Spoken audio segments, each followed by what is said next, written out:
For today's video, magluluto ako ng sinigang na bangus.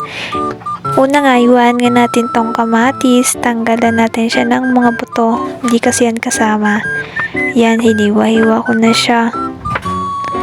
Tapos, sunod nga na hihiwain natin ay sibuyas. Isang piraso lang kasi unti lang ang lulutuin ko. Then, sunod na din tong luya. Luya siya. Patanggal siya ng lansaya ng mga regadas. Nagsala na din ako ng kaldero. Pinuksan ko na din itong apoy. Nilagyan ko na siya ng tubig. 2, 3, 4. Yan, takpan mo muna siya. Nilagay ko na pala dyan yung mga sibuyas. Hindi lang nasama sa video. Ayan, sinunod ko na din itong mga isda. 2 lang kasi pakso yung iba. Yan, after 5 minutes, nilagay ko na itong siling green, sinigang na mix. And then, ayan, nagkulong kasi. Tapos, magic sarap.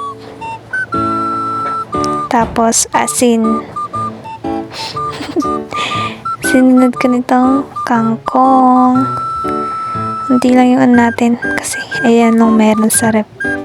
Ayan ang available. Hindi lang naman, kami lang naman kakain yan. Tinikman ko nga yan. Tapos, yung reaction ko, di ko na pinakita. Sobrang sarap talaga. Kaya, thumbs up yan sa akin. Then, after 3 minutes, pwede na siya kainin. Tara, kain tayo. Yan o, mainit pa yan. Bye-bye.